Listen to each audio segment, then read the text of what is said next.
Hello दोस्तों, स्वागत है आप सभी का आपके अपने यूट्यूब चैनल पे। दोस्तों आज हम डिस्कस करेंगे हरियाणा सीएचओ का पेपर। इस पेपर के कंप्लीट क्वेश्चंस के आंसर्स आज के इस वीडियो में आपको मिलने वाले हैं। दोस्तों इस पेपर में बहुत ही अच्छे अच्छे क्वेश्चंस पूछे गए हैं जो आपकी आने वाली एग्जाम्स में पूछे जा सकते हैं। मैंने आपको पहले भी कहा था इस पेपर में जो क्वेश्चंस डाले गए हैं वो स्टैंडर्ड लेवल के डाले गए, यानी कि एम्स लेवल के क्वेश्चंस यहाँ पे पूछे गए हैं। तो आपके लिए बहुत ही ज़्यादा इम्पॉर्टेंट ये पेपर होने वाला है। सो आप इस पेपर को कंप्लीट ज़रूर देखें और अपने फ्रेंड्स को ज़्यादा से ज़्यादा वीडियो की लिंक शेयर ज़रूर करें ताकि वो भी इस पेपर को अच्छे से याद कर सके, पढ़ सके, ताकि उनकी भी आने वाली एग्जाम्स में हेल्प हो सके। दोस्तों अगर आप हमारे चैनल पर पहली बार आए हैं तो आप चैनल को सब्सक्राइब करके बेल आइकन बटन को ज़रूर दबा लें ताकि आपको आने वाली हर एक लेटेस्ट वीडियोज़ की अपडेट जल्द से जल्दी मिलती रहे। मैं आपको ये complete paper short sweet and simple language में आपको समझाने वाला हूँ। सो आप कंप्लीट वीडियो को ज़रूर देखें और वीडियो को लाइक ज़रूर कर दें। देखिए यहाँ पे पहला क्वेश्चन पूछा गया है, गेटवे ऑफ इंडिया जो है वो कब बनाया गया था या फिर कौन से वो राजा थे जिनके आने से पहले गेटवे ऑफ इंडिया का निर्माण हो चुका था। तो जो राजा थे वो थे, ऑप्शन सी आपको यहाँ पे करेक्ट आंसर करना था, किंग जॉर्ज फिफ्थ। जो किंग जॉर्ज फिफ्थ है जो भारत में विजिट करने आए थे तो उनसे पहले, मतलब इनके आने से पहले गेटवे ऑफ इंडिया का निर्माण हो चुका था।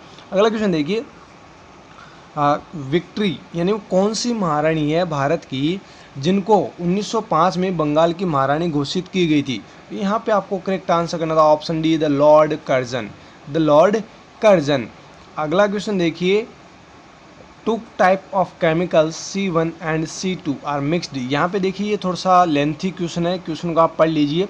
यहाँ पे केमिकल्स C1 और C2 को 3:5 में यहाँ पे मिक्स कर रहे हैं और पहला पेंट बना रहे हैं। उसके बाद उन्हीं केमिकल्स को 2:3 में मिक्स कर रहे हैं और दूसरा पेंट बना रहे हैं। उसके बाद इनको जो है वो जो फर्स्ट पेंट था उसको 15 लीटर में इनको क्या करते हैं, मिक्स करते हैं। उसके बाद नया पेंट बना लेते हैं और जो सेकंड क्वालिटी का पेंट है उसको थर्ड क्वालिटी का बनाने के लिए इसमें 2 वेराइटीज़ अलग अलग यहाँ पे 8:13 में मिलाई जाती है। अब कितना क्या लीटर वो जो है सॉल्यूशन बन जाएगा। यहाँ पे आपको करेक्ट आंसर करना था, ये ऑप्शन गलत है, ऑप्शन बी। ऑप्शन यहाँ पे करना है ऑप्शन सी, 48 जो है वो आपका करेक्ट आंसर हो जाएगा। यहाँ पे जो भी क्वेश्चन अभी मैथमेटिक्स का बताए जा रहे हैं वो स्टूडेंट्स तो नहीं बोल सकते, टीचर्स से पूछ के हमने क्रिएट किए हैं, यानी टीचर्स को पूछा है जो मैथमेटिक्स पढ़ाते हैं उनसे पूछें। बाकी जो भी ऑफिशियल आंसर की होगी उनके ही क्वेश्चंस के आंसर्स मान्य होंगे। अगला क्वेश्चन देखिए, एक पर्सन है जो 1/4 जो डिस्टेंस है उस डिस्टेंस को 15 किलोमीटर पर घंटे की रफ्तार से वो जो भी चला रहा है, जो भी कुछ भी साधन हो सकता है वो, मतलब इतनी रफ्तार से वो चल रहा है। उसके बाद 1/3 जो डिस्टेंस है वो 30 किलोमीटर प्रति घंटे की रफ्तार से चलता है। अब आपको ये पूछा गया है जो रिमेनिंग डिस्टेंस है covered by the same person, जो सेम पर्सन है, अब वो क्या है, जो रिमेनिंग डिस्टेंस बचा है वो जो डिस्टेंस है उसमें स्पीड उसकी रहती है 45 किलोमीटर प्रति घंटे। अब आपको ये पूछा गया जो एवरेज स्पीड है वो कितनी क्या डिस्टेंस को कवर करेगी। तो यहाँ पर जो आपको करेक्ट आंसर करना था वो करना था ऑप्शन फर्स्ट, 27 आपको यहाँ पे करेक्ट आंसर करना था। अगला क्वेश्चन देखिए, 120 यानी 120 friends order 3 type of shake, यानी 120 फ्रेंड्स जो है 120 दोस्त है और 120 दोस्त जो है वो ऑर्डर करते हैं 3 टाइप के shake, mango shake, banana shake और वनीला शेक। अभी गर्मियों का मौसम चल रहा है तो सीधी सी बात है शेक ही ऑर्डर करेंगी। आगे देखिए, 18 फ्रेंड्स जो है वो 3 शेक लेते हैं और 60 जो फ्रेंड्स है वो सिर्फ 2 शेक लेते हैं और जो उनका प्राइस है ईच शेक का जो कॉस्ट है वो 1000 रुपये पर यूनिट है। देन यहाँ पे जो बिल है उनका बना है 1,70,000 रुपये का। अब आपको यहाँ पे ये पूछा गया है जो भी फ्रेंड्स है, कितने फ्रेंड्स है जिन्होंने एग्जैक्टली 1 शेक लिया है, how many friends did you not take any of the shakes, यानी कितने तो दोस्त है जिन्होंने एक शेक लिया है और कितने वो दोस्त है जिन्होंने शेक वगैरह जो है वो नहीं लिया है। तो यहाँ पे टीचर्स के अकॉर्डिंग यहाँ पे 30-30 होगा, बाकी ऑफिशियल आंसर के में फिर से मैच कर लेंगे। ऑप्शन ए यहाँ पे करेक्ट आंसर होगा। अगला क्वेश्चन देखिए, कंप्लीट द फॉलोइंग सीरीज, यहाँ पे जो सीरीज है इसको आपको कंप्लीट करना था। देखिए यहाँ पे 2, 3, 18, 115, 854, आगे क्या आएगा ये आपको बताना था। यहाँ पर आपको करेक्ट आंसर करना था ऑप्शन सेकंड बी 7767। जो 7767 है ये आपका करेक्ट आंसर हो जाएगा। अगला क्वेश्चन देखिए, हरी जो है वो 40 किलोमीटर चलता है ईस्ट की तरफ, देन वो घूम जाता है राइट की तरफ और वो फिर 20 मीटर चलता है, देन फिर से वो घूम जाता है राइट की तरफ और फिर से वो 18 मीटर चलता है, अगेन वो फिर से टर्न होता है राइट की तरफ और वो फिर से 10 मीटर चलता है, उसके बाद वो लेफ्ट की तरफ टर्न होता है और वहाँ पर 24 मीटर वो चलता है और लास्ट में वो राइट की तरफ टर्न होता है और 12 किलोमीटर चलता है। अब आपको ये पूछा गया जो हैरी है जो इतनी देर से घूम रहा था, कभी इधर, मतलब राइट में वो ज़्यादा घूम रहा था और इतनी दूरी वो जो है वो सफ़र कर रहा था। तो उसके बाद अब आपको ये पूछा गया जो हैरी है उसका फेस जो है, उसका चेहरा है वो कौन सी डायरेक्शन में है, प्रेजेंट टाइम में उसका चेहरा कौन सी डायरेक्शन में है। ये रीजनिंग का क्वेश्चन है। आपको यहाँ पे करेक्ट आंसर करना था ऑप्शन फर्स्ट नॉर्थ। यहाँ पे आपको करेक्ट आंसर करना था ऑप्शन फर्स्ट नॉर्थ, यानी उसका जो चेहरा है वो किधर है, नॉर्थ में। अगला क्वेश्चन देखिए, supervisor Khan has worked more night shifts in row, यानी कि जो सुपरवाइजर है वो कौन है, रमेश। सुपरवाइजर जो रमेश है वो नाइट शिफ्ट वगैरह करता है।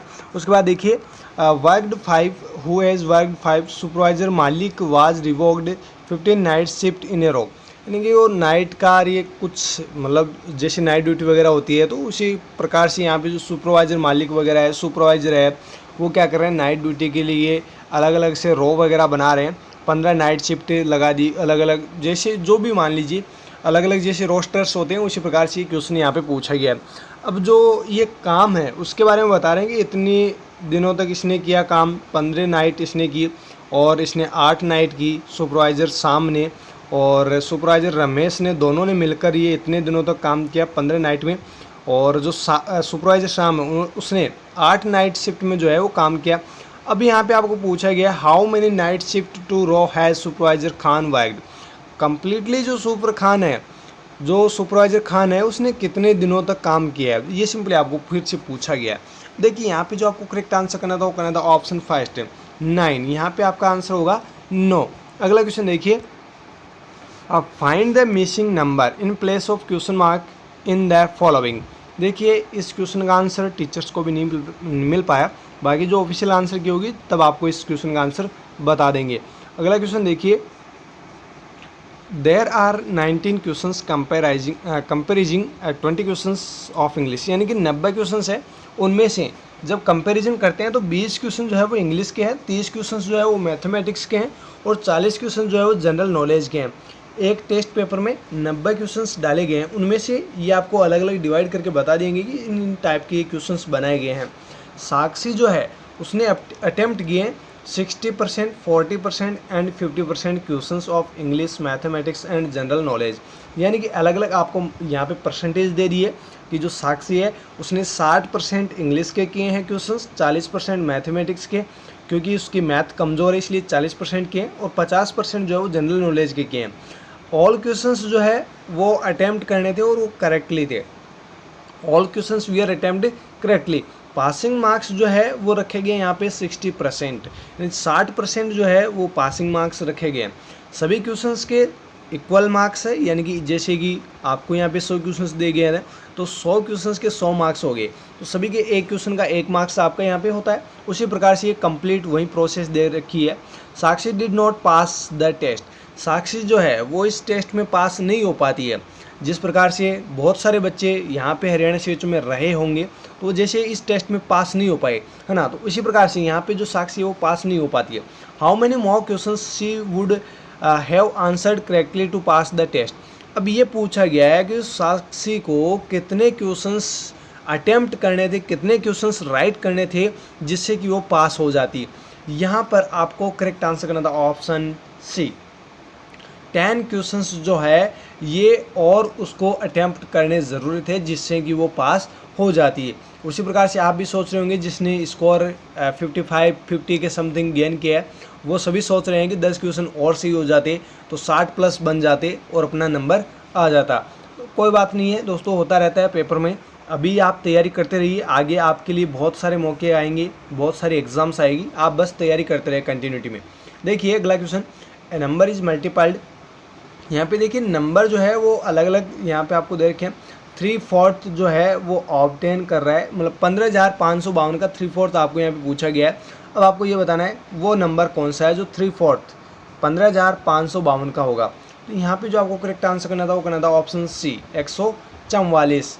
अगला क्वेश्चन देखिए, एक स्टूडेंट जो है, यानी कि स्टूडेंट्स को जो है डिवाइड कर रखा है 5 नंबर में और ऐड कर दिए उनमें 15। ओके, देन यहाँ पे जो फर्स्ट ऐड किए हैं 15 नंबर, उनको फिर डिवाइड कर रहे हैं 5 से, और उसके बाद 148 जो है वो आंसर इनका क्या आ रहा है। तो अब यहाँ पे पूछा गया करेक्ट आंसर क्या होगा। यहाँ पर आपको करेक्ट आंसर करना था ऑप्शन फर्स्ट 160। क्या हो जाएगा 160। अगला क्वेश्चन देखिए, रिसरपाइन इज एक्सट्रैक्टेड फ्रॉम, जो रिसरपाइन है वो किसका एक्सट्रैक्ट है। तो यहाँ पे आपको करेक्ट आंसर करना था ऑप्शन सी रोवोल्फिया सरपेंटिना। तो जो रोवोल्फिया है, सरपेंटिना है, इसका क्या है एक्सट्रैक्ट है, कौन, रिसरपाइन। अगला क्वेश्चन देखिए, द सीट ऑफ भारत का पिता इज। यहाँ पे इस क्वेश्चन को छोड़ दीजिए, इस क्वेश्चन का आंसर नहीं मिल पाया। अगला क्वेश्चन देखिए, false about skeletal muscle is. Skeletal muscle के रिगार्डिंग कौन सा एक यहाँ पे स्टेटमेंट गलत है। यहाँ पे आपको करेक्ट आंसर करना था option D sarcoplasmic reticulum is smooth endoplasmic reticulum. देखिए जो स्केलेटल मसल है उसमें स्मॉलेस्ट जो फंक्शनल यूनिट होती है वो क्या होती है, सार्कोमियर होती है। न्यूक्लियस जो होता है वो पेरिफेरल प्लेस में होता है, पेरिफेरली होता है, और ये स्पाइंडल शेप की होती है। तो ये सभी फीचर्स है, एक को छोड़कर जो ऑप्शन डी है वो क्या गलत है। अगला क्वेश्चन देखिए, which of the following is a non essential amino acid. कौन सा एक नॉन इसेंशियल अमाइनो एसिड है। यहाँ पर आपको करेक्ट आंसर करना था ऑप्शन सी एलिनिन। एलिनिन जो है वो आपका क्या है, नॉन इसेंशियल अमाइनो एसिड। अगला क्वेश्चन देखिए, आपको यहाँ पूछा गया वो कौन सा क्रोमोसोम है, कौन सा वो क्रोमोसोम है जिसमें आपने अलग अलग फेज वगैरह पढ़ी होगी सेल साइकिल के अंदर। तो कौन सा क्रोमोसोम है जो इनएक्टिव है, कंडेंस्ड है और नॉन ट्रांसक्रिप्ट है इनटू मैसेंजर आरएनए। जो mRNA उसके प्रति नॉन यानी इनएक्टिव होता है, कंडेंस्ड होता है और नॉन ट्रांसक्रिप्ट होता है। कौन सा वो क्रोमोसोम है या कौन सी वो फेज है जिसके अंदर ये फीचर्स देखने को मिलता है। करेक्ट आंसर आपको यहाँ पे करना था ऑप्शन सी एम फेज। किस में होता है, एम फेज में। अगला क्वेश्चन देखिए, बाइसॉप स्कोर के अंदर सभी को इंक्लूड किया गया है, एक को छोड़कर, एक्सेप्ट यहाँ पे पूछा गया था। करेक्ट आंसर आपको यहाँ पे करना था option D fetal heart rate. FHR को छोड़कर बाकी सभी जो है वो बाइसॉप स्कोर की क्या है, इसके अंदर बाइसॉप स्कोर के अंदर इंक्लूड किए गए हैं। अगला क्वेश्चन देखिए, जो IgA एंटीबॉडी है वो कोलेस्ट्रॉल में पाई जाती है। आप सभी को तो पता है मिल्क जो है उसके अंदर IgA प्रेजेंट होता है, तो सीधी सी बात है कोलेस्ट्रॉल में तो होगा ही होगा। तो ये जो IgA एंटीबॉडी है ये किस टाइप की इम्यूनिटी का एग्जाम्पल है, ये सिंपली आपको पूछा गया था। करेक्ट आंसर आपको यहाँ पे करना था नेचुरली एक्वायर्ड पैसिव इम्यूनिटी। ये किस टाइप की इम्यूनिटी है, नेचुरली एक्वायर्ड पैसिव इम्यूनिटी। अगला क्वेश्चन देखिए, मैक्सिमम क्वांटिटी, आपको यहाँ पे क्वेश्चन पूछा गया था कि मैक्सिमम क्वांटिटी आप कितने क्या ब्लड की लोगे। यानी जब ये एक आपको नाम दे रखा है सिरवैद्या जो एक आपको यहाँ पे नाम दे रखा है, इस सिरवैद्या का मतलब क्या है या फिर इस प्रोसीजर में कितना क्या ब्लड जो है वो कलेक्ट किया जाता है। यानी आपने ब्लड डोनेशन कैंप वगैरह देखे होंगे, तो ब्लड डोनेशन में क्या करते हैं, ब्लड को कलेक्ट करते हैं। उसी प्रकार से इस टर्म का मतलब क्या होता है।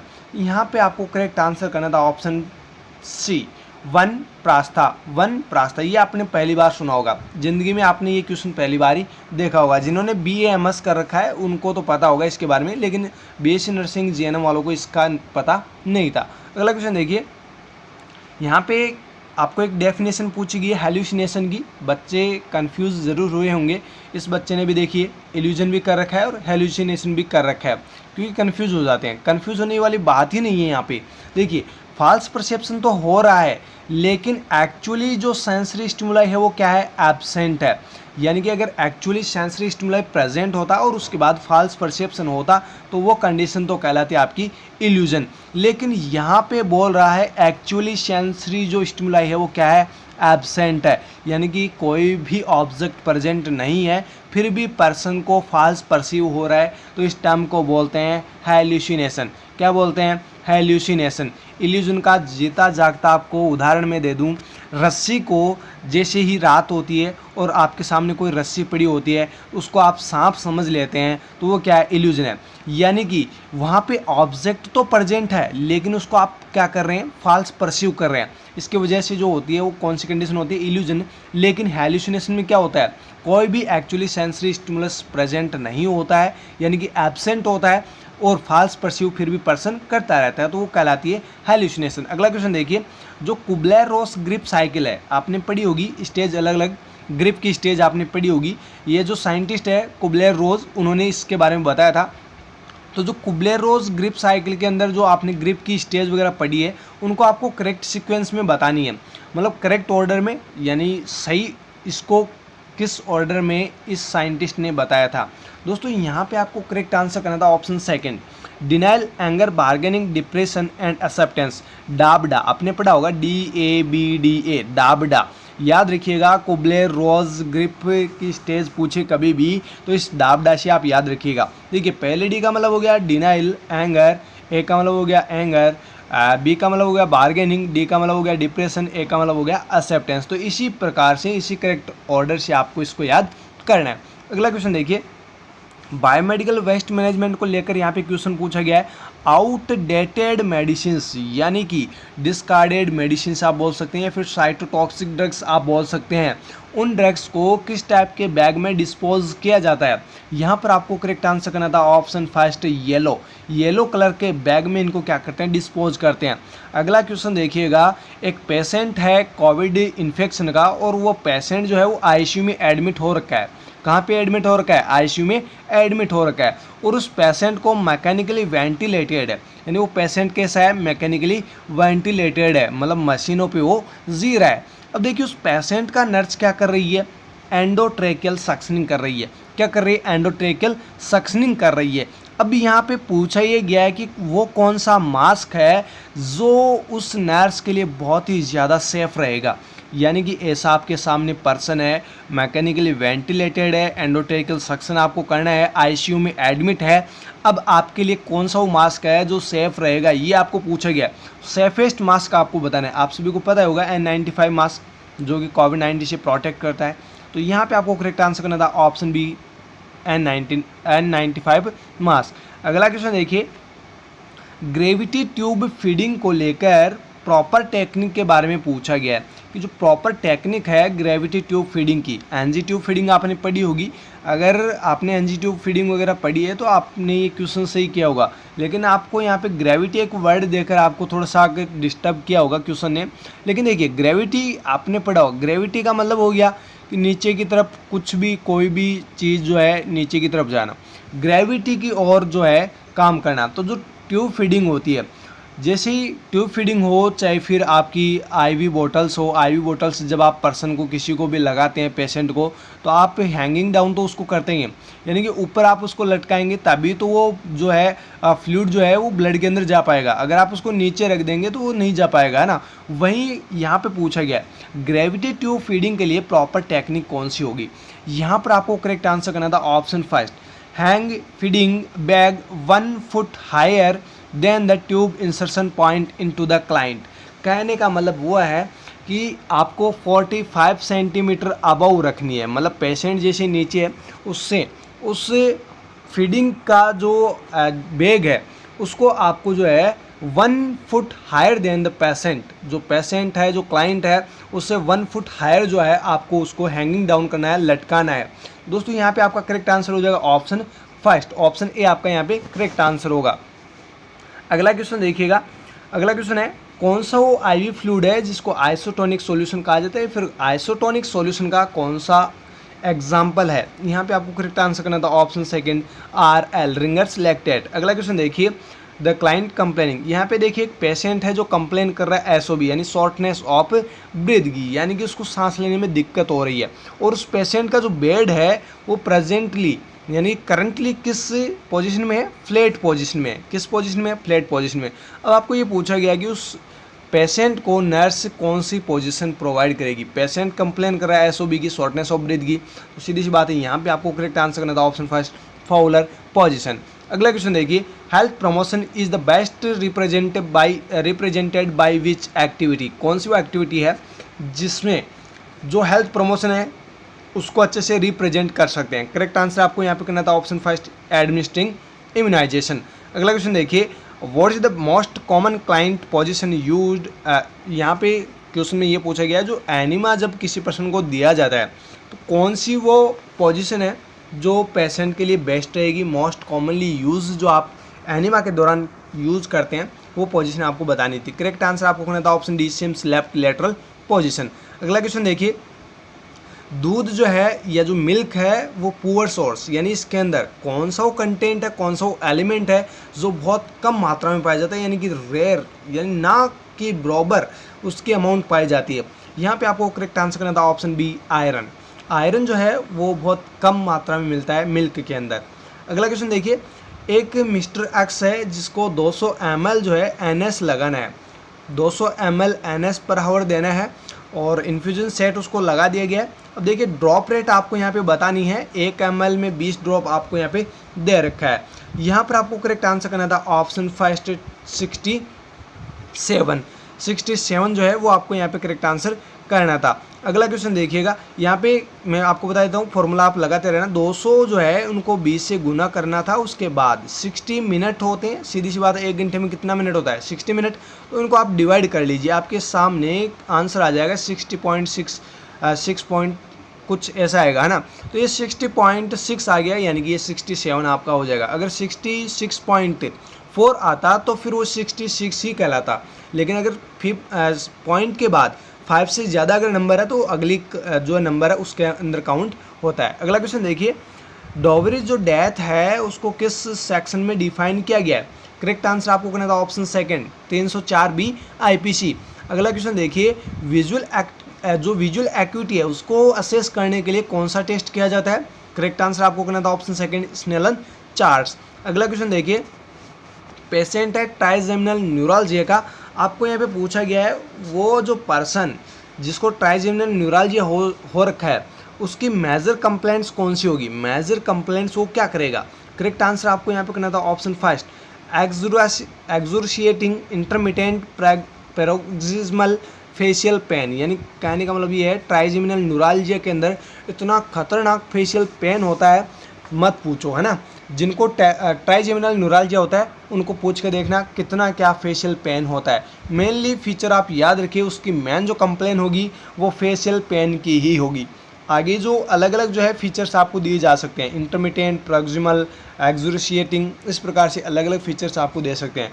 मेन जो है ट्राइजेमिनल न्यूरॉलजिया में फेशियल पेन बहुत ज़्यादा होता है। अगला क्वेश्चन देखिए, सभी जो कंपोनेंट्स है वो एप्गार स्कोर के कंपोनेंट्स है एक्सेप्ट एक को छोड़कर। तो यहाँ पे आपको जो करेक्ट आंसर करना था वो करना था आपको option C, blood pressure. Blood pressure को छोड़कर बाकी सभी क्या है, एप्गार स्कोर के कंपोनेंट है। अगला क्वेश्चन देखिए, ICDS सेंटर जो इंटीग्रेटेड चाइल्ड डेवलपमेंट सर्विसेज है वो किनके द्वारा रन किए जाते हैं। यहाँ पे आपको करेक्ट आंसर करना था ऑप्शन डी, आंगनवाड़ी वर्कर्स। जो आंगनवाड़ी वर्कर होते हैं वो ICDS को रन करते हैं। अगला क्वेश्चन देखिएगा, एंटीडोट आपको बतानी थी मैग्नीशियम सल्फेट की। मैग्नीशियम सल्फेट टॉक्सिसिटी हो जाए तो कौन से एंटीडोट आप यूज़ करोगे या फिर कौन से एंटीडोट यूज़ करते हैं। करेक्ट आंसर आपको करना था ऑप्शन फर्स्ट, कैल्शियम ग्लूकोनेट। अगला क्वेश्चन देखिए, रोटेटिंग इंजेक्शन साइट, यानी कि जब आप इंसुलिन एडमिनिस्टर कर रहे होते हैं तो उस दौरान आप इंजेक्शन साइट को क्या करते हैं, रोटेट करते हैं। किससे बचाने के लिए, कौन से कॉम्प्लिकेशन से बचाने के लिए आप ये काम करते हैं। करेक्ट आंसर आपको यहाँ पे करना था option second, insulin lipodystrophy. Insulin lipodystrophy से जो कॉम्प्लिकेशन है उससे बचाने के लिए ये काम आप करते हैं। अगला क्वेश्चन देखिए, फ्लाइट एंड फाइट हार्मोन कौन सा है, सिंपली आपको पूछा गया है, ये तो आप सभी को पता ही है। करेक्ट आंसर आपको करना था ऑप्शन बी, एड्रेनालिन। अगला क्वेश्चन देखिए, जो कैंपनर्स राइस फ्रूट डाइट है वो कौन सी डिजीज कंडीशन में प्रेस्क्राइब की जाती है। यहाँ पर आपको करेक्ट आंसर करना था ऑप्शन फर्स्ट, हाइपरटेंशन। याद रखना बहुत ही इंपॉर्टेंट क्वेश्चन है, फ्यूचर कॉम्पिटिटिव एग्जाम्स में ये क्वेश्चन पूछा जा सकता है। हाइपरटेंशन में कौन सी डाइट देते हैं, तो यहाँ ध्यान रखना कैंपनर्स राइस फ्रूट्स डाइट जो है वो दी जाती है हाइपरटेंशन में। अगला क्वेश्चन देखिए, एक पेशेंट है HIV का और उसको आप केयर दे रहे हैं और केयर के दौरान नीडल स्टिक इंजरी आपको हो जाती है। क्या हो जाती है, नीडल स्टिक इंजरी आपको हो जाती है। उस HIV का पेशेंट जो है उसका आपको पता है निडल स्टिक इंजरी आपको हो चुकी है और अब आपको ये भी पता है कि अपने को भी HIV हो सकता है। तो जो पोस्ट एक्सपोजर प्रोफाइलेक्सिस है उसको मतलब HIV होने से पहले ही मतलब HIV का आपको पता चल चुका है कि पेशेंट हो रखा है, HIV से सफ़र कर रहा है, तो अपने को हो सकता है, ये तो आपको पता चल गया। अब उससे प्रिवेंट होने के लिए, उससे बचने के लिए जो ट्रीटमेंट लेते हैं वो विद इन कितने घंटे के अंदर अंदर वो ट्रीटमेंट आपको लेना चाहिए। करेक्ट आंसर आपको करना था ऑप्शन फर्स्ट 72 आवर्स, 72 घंटे के अंदर अंदर आपको ट्रीटमेंट ले लेना चाहिए अगर निडल स्टिक इंजरी होती है तो। और पेशेंट HIV एड्स का है तो ये काम तो आपको पहले कर ही लेना है। ओके, अगला क्वेश्चन देखिए, स्टैंडर्ड प्रिकॉशंस जो है वो किसके लिए यूज़ किए जाते हैं। करेक्ट आंसर आपको करना था option first for all patients, सभी पेशेंट्स तो ऐसे तो है नहीं, नॉर्मल व्यक्ति आपके पास में आएगा, वो आपके पास में आएगा और कहेगा कि ये मेरे को प्रॉब्लम हुआ है, क्योंकि पेशेंट्स तो वही होते हैं जिनको कुछ ना कुछ प्रॉब्लम होती है, वो पेशेंट्स होते हैं, तो उनके लिए तो स्टैंडर्ड प्रिकॉशंस यूज़ करने ज़रूरी होते हैं। ओके, तो सभी पेशेंट्स के लिए ज़रूरी है। अगला क्वेश्चन देखिए, एपिकल और रेडियल पल्स के बीच का जो डिफरेंस है वो क्या कहलाता है। ये काफ़ी दिनों बाद क्वेश्चन पूछा गया, पहले एम्स में भी ये क्वेश्चन पूछा जा चुका है। करेक्ट आंसर आपको करना था option first pulse deficit. Apical और रेडियल पल्स के बीच का जो डिफरेंस होता है उसको पल्स डेफिसिट कहते हैं। अगला क्वेश्चन देखिए, कौन सा वो सॉल्यूशन है जिसको ओरल केयर के लिए रिकमेंड किया जाता है, कौन सा वो सॉल्यूशन है जिसको ओरल केयर के लिए यूज़ किया जाता है। करेक्ट आंसर आपको करना था ऑप्शन सी 2% क्लोरीहेक्सिडिन। अगला क्वेश्चन देखिए, साकिर टेप जो है उससे किस चीज़ को मेज़र करते हैं, कौन सा वो बॉडी का पार्ट है जिसको साकिर टेप से मेज़र करते हैं। करेक्ट आंसर आपको करना था option C mid upper arm circumference, यानी जो माल न्यूट्रिशन के बच्चे होते हैं या फिर माल न्यूट्रिशन से सफ़र कर रहे होते हैं, माल न्यूट्रिशन को असेस करने के लिए, चेक करने के लिए साकिर टेप यूज़ करते हैं और साकिर टेप से MUSE mid upper arm circumference जो है वो चेक की जाती है, असेस की जाती है। अगला क्वेश्चन देखिए, टॉर्च इन्फेक्शन जो है इसका मतलब क्या होता है, फुल फॉर्म आपको पूछी गई टॉर्च इन्फेक्शन की। करेक्ट आंसर आपको यहाँ पे करना था option first toxoplasma other agents जामा measles cytomegalovirus and herpes simplex virus, आपका ऑप्शन फर्स्ट करेक्ट आंसर हो जाएगा। अगला क्वेश्चन देखिए, crowning is defined as, crowning की डेफिनेशन आपको पूछी गई है। करेक्ट आंसर आपको करना था option first when the maximum diameter of head stretches the vulval outlet without any recession of the head even after the contraction is over, यानी contractions के बाद में हेड का क्या हो जाना, रिसेशन हो जाना, मतलब हेड दिखाई देने लग जाएगा आपको, वल्वल आउटलेट है ना, तो उस कंडीशन को बोलेंगे हम क्राउनिंग। अगला क्वेश्चन देखिएगा, एक जो फीमेल है उसमें प्यूबर्टी का पहला साइन क्या होगा, प्यूबर्टी का पहला साइन, ये आपको पूछा गया है। करेक्ट आंसर आपको करना था ऑप्शन फर्स्ट थिलार्गी का मतलब होता है निपल्स या फिर ब्रेड्स, जो ब्रेस्ट है उनका क्या होना, डेवलपमेंट होना, ब्रेस्ट का डेवलपमेंट होना क्या कहलाता है, थिलार्गी। सबसे पहला जो साइन होता है प्यूबर्टी का वो क्या होता है, थिलार्गी। अगला क्वेश्चन देखिए, सबसे लास्ट में होता है मिनार्की, जिन्होंने आंसर किया ऑप्शन ए मिनार्की, तो ये उनका गलत हो गया, सबसे लास्ट का ये साइन है, पहला साइन क्या होता है, थिलार्की, उसके बाद प्यूबार्की, एडिनार्की, उसके बाद मिनार्की, इस प्रकार से होता है। अगला क्वेश्चन देखिए, which of the following is correct about the measurement. देखिए यहाँ पे आपको मेजरमेंट के रिगार्डिंग क्वेश्चन पूछा गया। यूट्रस जो फंडस हाइट है, अलग अलग स्टेज में आपने पढ़ी होगी, अलग अलग गेस्टेशन, अलग अलग वीक्स के अंदर आपने पढ़ी होगी, तो यहाँ पे कौन सा वो स्टेटमेंट है जो सही है, यहाँ पे आपको करेक्ट आंसर करना था option D at 36 week it felt at lower part of sternum, यानी कि 36 वीक पे जो यूट्रस फंडल हाइट है वो लोअर पार्ट पे होगी, कहाँ पे, स्टर्नम के लोअर पार्ट पे होगी, तो ये आपका स्टेटमेंट जो है वो सही है। अगला क्वेश्चन देखिए, ऑक्सीटोसिन है वो किस में यूज़ लेते हैं। करेक्ट आंसर आपको करना था option first induction of labour, oxytocin useful होता है इंडक्शन ऑफ लेबर के लिए। अगला क्वेश्चन देखिए, 6 महीने का बच्चा है जिसको सिस्टिक फाइब्रोसिस हो रखा है और इस बीमारी को, यानी सिस्टिक फाइब्रोसिस की बीमारी को डायग्नोस करने के लिए आप कौन सा टेस्ट यूज़ करोगे। कन्फर्मेशन तो आप करोगे ही, क्योंकि पेशेंट है, बच्चा है और उसको सिस्टिक फाइब्रोसिस हो रखा है, तो सीधी सी बात है टेस्ट तो पहले करेंगे, तभी तो आपको पता चल पाएगा कि ये बीमारी इसको हो रखी है। तो यहाँ पे आपको करेक्ट आंसर करना था option C sweat chloride analysis या फिर स्वेट क्लोराइड टेस्ट। अगला क्वेश्चन देखिए, न्यूबॉर्न को इमीडिएटली जब उसका जन्म होता है, उसके जन्म के जस्ट बाद में आफ्टर बर्थ इमीडिएटली कौन सी वैक्सीन्स न्यूबॉर्न को दी जाती है। करेक्ट आंसर आपको यहाँ पे करना था option first OPV hepatitis B and BCG। बहुत सारे बच्चों ने हेपेटाइटिस ए भी कर दिया होगा, आंसर गलत हो गया। देखिए हेपेटाइटिस बी लगाते हैं, BCG लगाते हैं, OPV लगाते हैं, OPV पिलाते हैं। तो ये सारे जो है आफ्टर बर्थ इमीडिएटली न्यूबॉर्न्स को वैक्सीनेशन दिया जाता है। अगला क्वेश्चन देखिए, DPT वैक्सीन को कितने टेम्परेचर पे स्टोर करते हैं? करेक्ट आंसर आपको करना था ऑप्शन सेकंड, 2 से 8 डिग्री सेंटीग्रेड। अगला क्वेश्चन देखिए, ग्रोथ चार्ट और जो रोड टू हेल्थ है ये विजिबली किसको डिस्प्ले करता है? करेक्ट आंसर आपको यहाँ पे करना था option D, weight for age. Road to health या फिर ग्रोथ चार्ट जो है विजिबली किसको डिस्प्ले करता है? वेट फॉर एज को। अगला क्वेश्चन देखिए, प्रोड्यूस एंटीबॉडीज़, कौन सी लिम्फोसाइट्स है जो एंटीबॉडीज़ प्रोड्यूस करती है, फिर कौन सा वो सब्सटेंस है जो एंटीबॉडीज़ बनाता है? करेक्ट आंसर आपको करना था option B lymphocyte. B lymphocyte आपका यहाँ पे करेक्ट आंसर होगा। अगला क्वेश्चन देखिए, कुन का is a disease related to? कुन का जो डिजीज कंडीशन है वो किससे रिलेटेड है? करेक्ट आंसर आपको करना था ऑप्शन बी आई। अगला क्वेश्चन देखिए, लेड पॉइजनिंग की वजह से बर्टन लाइन अपीयरेंस होगा, और जो ये बर्टन लाइन अपीयरेंस है, इस बर्टन लाइन अपीयरेंस का मतलब क्या होता है? करेक्ट आंसर आपको करना था option first, bluish purple line on gums पे ब्लूइश पर्पल लाइन बन जाएगी। अगला क्वेश्चन देखिए, deficiency of vitamin B12 causes, vitamin B12 की डेफिशिएंसी से क्या होगा? Pernicious anaemia. अगला क्वेश्चन देखिए, 7 महीने का बच्चा है और उसमें मोटर स्किल्स जो है वो डेवलपमेंट हो रही है। अब आपको ये पूछा गया है कि ये जो 7 महीने का बच्चा है वो कौन सी एक्टिविटी या फिर कौन सी एक्टिविटी मोस्टली इस बच्चे में देखने को मिल सकती है? करेक्ट आंसर आपको करना था option D, set alone using the hands for support, यानी बच्चा जो है वो खुद बैठने लग जाएगा बिना किसी के सपोर्ट के।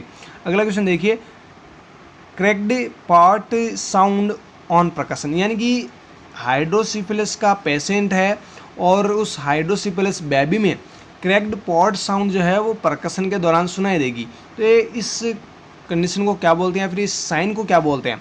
करेक्ट आंसर आपको करना था ऑप्शन डी, मैकमिनी साइन। अगला क्वेश्चन देखिए, फॉल्स अबाउट वेट गेन, यानी कि आपको यहाँ पे एक गलत स्टेटमेंट बताना है जो वेट गेन को लेकर है 0 से लेकर 5 साल तक के बच्चों के लिए। यहाँ पे आपको करेक्ट आंसर करना था ऑप्शन सेकंड, ये क्या है? गलत स्टेटमेंट है। Their weight should be 4 times the birth weight by 1 year. अगला क्वेश्चन देखिए, यहाँ पर आपको एक सही स्टेटमेंट बताना है जो इंटीग्रेटेड मैनेजमेंट होता है सिक चिल्ड्रंस का, बिलो 2 मंथ्स यानी 2 महीने से कम की एज के जो भी बच्चे होते हैं उनके लिए जो इंटीग्रेटेड मैनेजमेंट होता है उसके रिगार्डिंग एक स्टेटमेंट यहाँ पे सही है गाइडलाइन के अकॉर्डिंग। करेक्ट आंसर आपको यहाँ पे करना था option C, jaundice appearing in a baby after 24 hours of age and palm और sole not yellow should indicate home care. 24 घंटे से पहले जैसे मतलब बेबी बॉर्न होता है उसके 24 घंटे के भीतर उसको जॉइंडिस जो है वो डेवलप हो जाता है और पाम एंड सोल में किसी प्रकार की येलोनेस अपीयर नहीं हो रखी है, तो ये इंडिकेट करता है कि उस बच्चे को आप होम केयर दे सकते हैं। अगर सोल एंड पाम के अंदर येलोनेस होती है तो उस पेशेंट को या फिर उस बच्चे को आपको फिर हॉस्पिटल में लेके जाना पड़ेगा। अगला क्वेश्चन देखिए, नर्व जो है कौन सी नर्व जो है बेल्स पाल्सी के अंदर इन्वॉल्व होती है? यहाँ पे आपको करेक्ट आंसर करना था ऑप्शन फर्स्ट, फेशियल नर्व। अगला क्वेश्चन देखिए, BMI आपको यहाँ पे निकालनी थी पेशेंट, यानी कि BMI आपको यहाँ पे निकालनी थी पर्सन का। वेट आपको दे रखा है 72 kg, हाइट आपको दे रखी है 160 सेंटीमीटर। देखिए जो BMI का फॉर्मूला है वो तो आप सभी को पता है, लेकिन निकालना बहुत कम लोगों को आता है। BMI का फॉर्मूला होता है वेट अपॉन हाइट स्क्वायर, ये तो आपको पता हो गया। हाइट जो है वो मीटर में होती है, ध्यान रखिएगा, हाइट मीटर स्क्वायर होती है, वेट kg में होता है। ओके तो देखिए वेट तो आपको kg में दे रखा है लेकिन हाइट आपको सेंटीमीटर में दे रखी है। बहुत सारे बच्चों ने इस क्वेश्चन को गलत किया होगा, तो यहाँ पे देखिए मीटर में पहले आपको कन्वर्ट करना होगा। 100 मीटर यानी कि 100 सेंटीमीटर यानी कि 1 मीटर, तो यहाँ पे 160 है तो 1.6 मीटर हो जाएगा। अब 1.6 मीटर को आप जब इनको इंटू करोगे फिर से 1.6 से, तो आपके सामने वैल्यू आ जाएगी 2.56। अब देखिए जो 72 है उसको आप डिवाइड कीजिए 2.56 से, इसको आप इससे डिवाइड कीजिए, आपके सामने करेक्ट आंसर आ जाएगा 28, यानी आपका ऑप्शन बी जो है वो करेक्ट आंसर हो जाएगा। अगला क्वेश्चन देखिए, क्लासिकल कंडीशनिंग थ्योरी जो है वो कौन से साइंटिस्ट ने डिस्क्राइब की थी, कौन से साइंटिस्ट ने बताई थी क्लासिकल कंडीशनिंग थ्योरी के बारे में? करेक्ट आंसर आपको करना था ऑप्शन बी, इवान पावलो। अगला क्वेश्चन देखिए, ब्लीचिंग पाउडर जो है उसकी कितनी क्या ज़रूरत होती है 1000 लीटर पानी को डिसइंफेक्ट करने के लिए? करेक्ट आंसर आपको यहाँ पे करना था ऑप्शन सेकंड, ऑप्शन बी 5 ग्राम। अगला क्वेश्चन देखिए, पॉइंट प्रिवेलेंस ऑफ डिजीज जो है उसको डिफाइन आपको करना था, यानी डेफिनेशन इसकी बतानी थी। पॉइंट प्रिवेलेंस किसे कहते हैं? यहाँ पे आपको करेक्ट आंसर करना था option second, number of current cases existing over a specified period of time in A given population. Okay, बाकी जब ऑफिशियल आंसर क्या आएगी, जिस भी क्वेश्चन में आपको डाउट होता है एक बार फिर से चेक कर लेंगे। फिलहाल आप यहाँ पे जो भी क्वेश्चंस के आंसर्स आपको बताए जा रहे हैं वो आपको सही बताए जा रहे हैं। अगला क्वेश्चन देखिए, sum of the deviation of the variable values 3, 4, 6, 7, 8, 14। यहाँ पे मतलब अलग अलग आपको वैल्यूज़ दे रखे और आपको मेन जो है वो पूछा गया है। माध्य माध्यिका बहुलक ये आपने पढ़ा होगा 10वीं क्लास में फिलहाल, लेकिन आपने नर्सिंग में मेन मोड मीडियन ये आपने पढ़ा होगा। तो यहाँ पे मेन आपसे पूछा गया है। करेक्ट आंसर आपको यहाँ पे करना था ऑप्शन डी 7। ओके, अगला क्वेश्चन देखिए, कौन सा वो हेपेटाइटिस है जो फीको ओरल रूट से ट्रांसमिट होता है? करेक्ट आंसर आपको करना था ऑप्शन डी हेपेटाइटिस ई, और साथ में ए भी याद रखना। हेपेटाइटिस ए और ई दोनों ही फीको ओरल रूट से ट्रांसमिट होने वाले हेपेटाइटिस होते हैं। अगला क्वेश्चन देखिए, early ambulation post operative period, यानी पोस्ट ऑपरेटिव पीरियड में अर्ली एम्बुलेट करना, यानी कि कौन से कॉम्प्लिकेशन से बचाना, कौन से कॉम्प्लिकेशन से बचाने के लिए अर्ली एम्बुलेट करते हैं पोस्ट ऑपरेटिव पीरियड के अंदर? तो यहाँ पे आपको करेक्ट आंसर करना था option second, deep vein thrombosis. DVT से बचाने के लिए अर्ली एम्बुलेशन ज़रूरी होता है, इसी कॉम्प्लिकेशन से हम बचाते हैं अर्ली एम्बुलेट करके। अगला क्वेश्चन देखिए, राउजिंग साइन जो है वो अगर पॉजिटिव होता है तो समझ जाइएगा पेशेंट को क्या हो रखा है, अपेंडिसाइटिस। यानी कि अपेंडिसाइटिस अगर पेशेंट को होगा, किसी पर्सन को होगा, तो उसमें राउजिंग साइन देखने को मिलेगा। अगला क्वेश्चन आपको एबीजी एनालिसिस से पूछा गया था। आपको एबीजी रिजल्ट्स आपको दे रखे थे, पीएच 7.25 दे रखी थी, PaCO2 50 दे रखी थी, और जो SCO3 है वो 30 mmol पर लीटर आपको दे रखी थी। अब आपको पूछा गया था कि यहाँ पे कौन सा एसिड बेस बैलेंस हो रखा है? करेक्ट आंसर आपको यहाँ पे करना था option second, respiratory acidosis compensated. Respiratory acidosis हो रखा है और वो कंपनसेटेड है। अगला क्वेश्चन देखिए, यहाँ पे आपको बताना था अमृत स्कीम की फुल फॉर्म।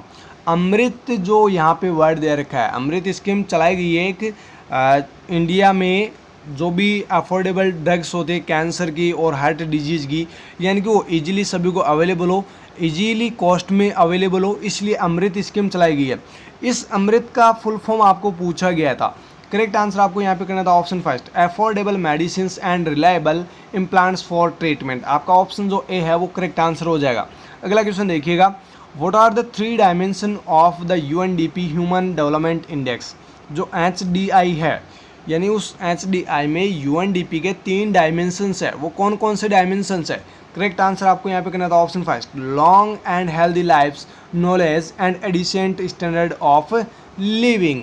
अगला क्वेश्चन देखिएगा, जो एक योजना चल रही है PMJAY, यानी under prime minister Jan Arogya Yojana, इस योजना के तहत टर्सरी, सेकेंडरी और टर्सरी हॉस्पिटलाइजेशन में जब कोई पर्सन जाता है, ऐसा कोई पेशेंट जाता है जिसका मतलब एक्सीडेंट वगैरह हो गया, तो इस योजना के तहत उसको वहाँ पे हेल्थ कवरेज मिलता है।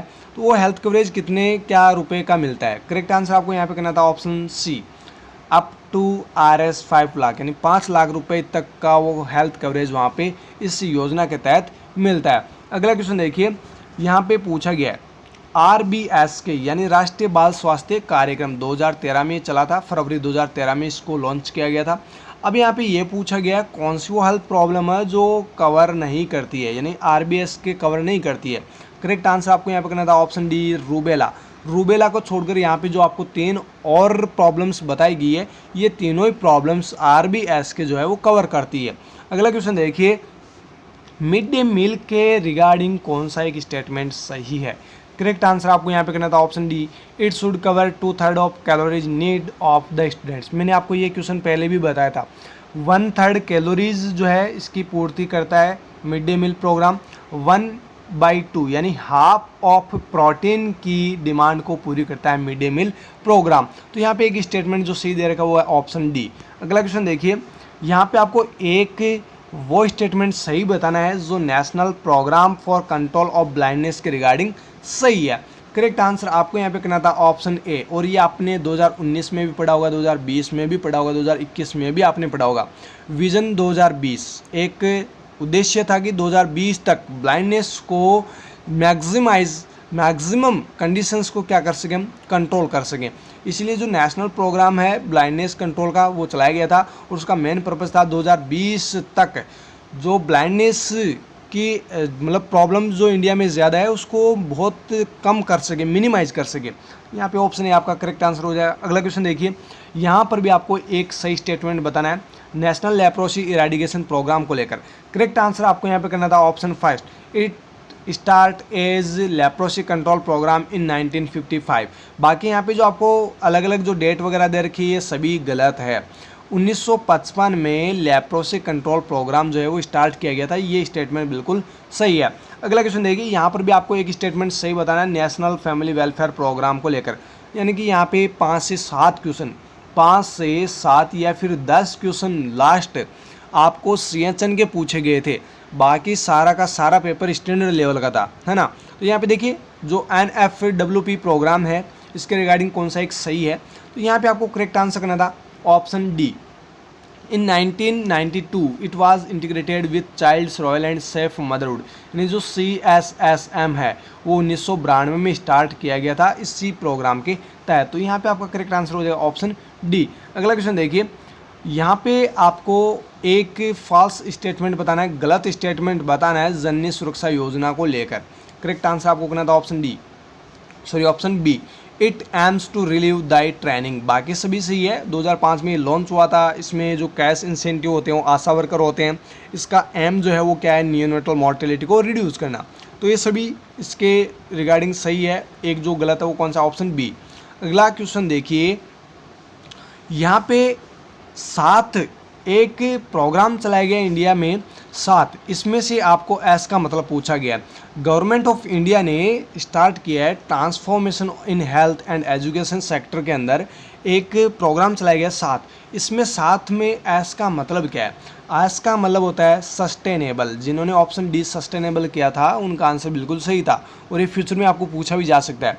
अगला क्वेश्चन देखिए, आशा वर्कर्स जो होती है वो क्या करते हैं, इंटरफेस करती है between community and public health system के अंदर। मतलब वो सभी कामों में ट्रेंड होती है आशाएं, है ना। तो आशाएं का काम जो है वो कम्युनिटी लेवल का होता है, पब्लिक हेल्थ सिस्टम का होता है, क्योंकि वो अच्छे से ट्रेंड होती है, वेल ट्रेंड होती है। अब आपको यहाँ पे ये पूछा गया कि आशा की फुल फॉर्म क्या होती है, सीधा से यही पूछ लेता भाई कि आशा की फुल फॉर्म बता दो, इतनी बड़ी कहानी लिखने की कहाँ ज़रूरत थी, है ना। कोई बात नहीं है, यहाँ पे आशा की फुल फॉर्म पूछी गई है। करेक्ट आंसर आपको करना था एक्रेडिटेड सोशल हेल्थ एक्टिविस्ट। अगला क्वेश्चन देखिए, as per national water supply and sanitation programme, एक प्रोग्राम चलाया जा रहा था, मतलब प्रोग्राम चलाया गया था national water supply and sanitation programme. इस प्रोग्राम के तहत एक वर्ड यहाँ पे दिया गया है प्रॉब्लम विलेज। प्रॉब्लम विलेज एक टर्म है, इसी प्रोग्राम के अंदर आपने पढ़ा होगा। इस प्रॉब्लम विलेज का मतलब क्या है, यहाँ पर आपको करेक्ट आंसर करना था option first, where safe water is available within a kilometre. Problem village का मतलब है कि जो सेफ वाटर है वो अवेलेबल होता है काफ़ी दूरी के अंदर, यानी किलोमीटर भी हो सकता है, 2 किलोमीटर भी हो सकता है, 3 किलोमीटर भी हो सकता है। बहुत से अभी भी ऐसे गांव होते हैं, बहुत सारे ऐसे अभी भी गांव होते क्या है जहाँ पर दूर दूर तक पानी नहीं है। जैसलमेर बीकानेर की तरफ चले जाओ आप, 10-10 किलोमीटर से पानी लेके आता है, 3-3 किलोमीटर से पानी लेके आते हैं, तो बहुत बड़ी प्रॉब्लम है पानी की अभी। अगला क्वेश्चन देखिए, यहाँ पर आपको एक गलत स्टेटमेंट बताना है एंटीनेटल केयर और उसके पर्पज़ को लेकर। यहाँ पर आपको करेक्ट आंसर करना था option C, it incorporates attention to accompanying under 5। यहाँ पे ये स्टेटमेंट गलत है एंटीनेटल केयर और इसके पर्पज़ को लेकर, बाकी सभी जो है वो सही है। ओके, अगला क्वेश्चन देखिए, केस फाइंडिंग इन RNTCP, जो RNTCP है इसमें जो केस फाइंडिंग होती है वो किस बेसिस पे होती है।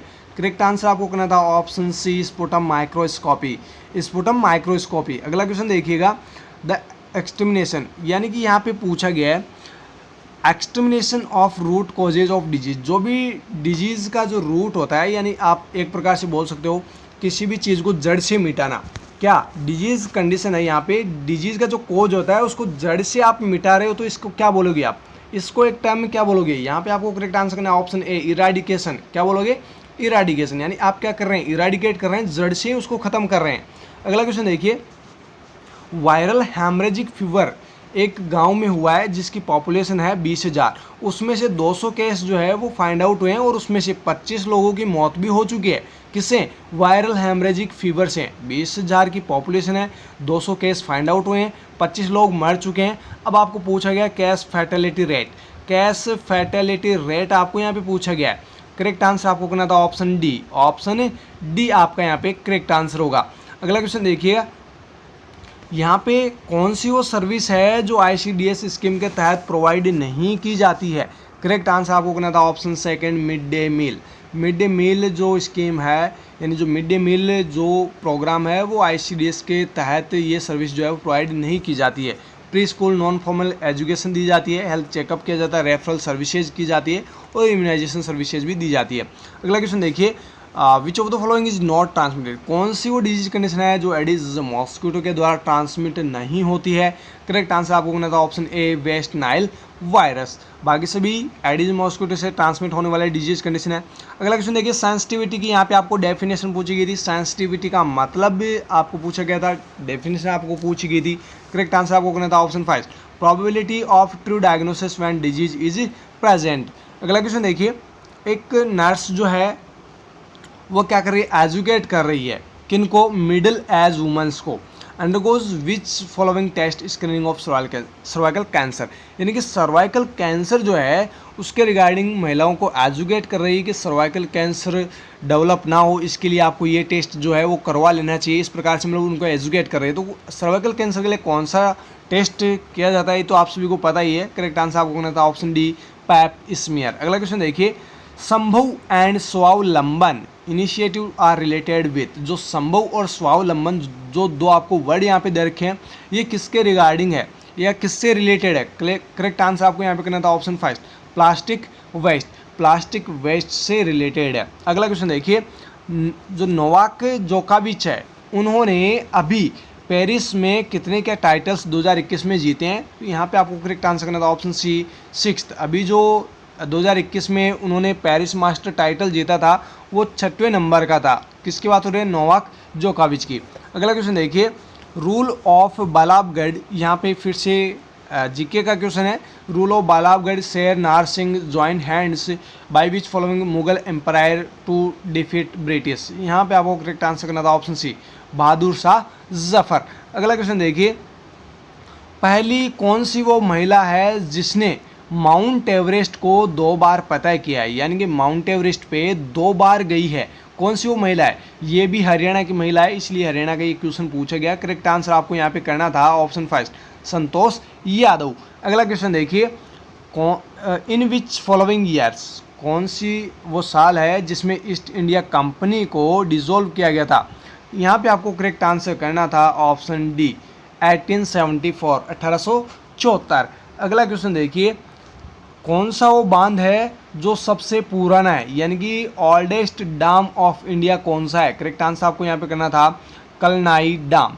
अगला क्वेश्चन देखिए, कौन सा वो फर्स्ट इंग्लिश न्यूज़पेपर है जो कलकत्ता में छपा था, यानी कि पहली बार कलकत्ता में इंग्लिश न्यूज़पेपर छपा था, वो कब छपा था? कौन से साल में जो है न्यूज़पेपर बनने स्टार्ट हो गए थे? करेक्ट आंसर आपको करना था ऑप्शन 5, 1779। 1779 में जो है कलकत्ता में इंग्लिश न्यूज़पेपर पहली बार बनने स्टार्ट हो गए थे। अगला क्वेश्चन एंड लास्ट क्वेश्चन, यहाँ पे आपको पूछा गया है, which of the following is basis of calculating Indian standard time in terms of longitude, यानी जो भारतीय समय है, भारतीय जो इंडियन स्टैंडर्ड टाइम है उसके अकॉर्डिंग लॉन्जिट्यूड जो है वो आपको पूछा गया है, कितने डिग्री होगा? करेक्ट आंसर आपको यहाँ पे करना था ऑप्शन 5, 82.5 डिग्री ई। तो ये आपका यहाँ पे करेक्ट आंसर होगा। इस प्रकार से हमारे इस पेपर के कंप्लीट क्वेश्चंस होते हैं। आगे आपको केरला CHO का जो पेपर है वो जल्दी प्रोवाइड करवाया जाएगा, वो भी 24 अप्रैल को कंडक्ट करवाया गया था। 24 अप्रैल को केरला CHO का पेपर भी हुआ था, वो पेपर भी आपको बहुत जल्द हम प्रोवाइड करवा देंगे। तब तक के लिए आप हमारे साथ बने रहिएगा और अपने फ्रेंड्स को वीडियो की लिंक ज़्यादा से ज़्यादा शेयर जरूर कर दीजिएगा। फिर मिलेंगे दोस्तों नए वीडियो के साथ, तब तक आप हमारे साथ बने रहिएगा। Thank you so very much.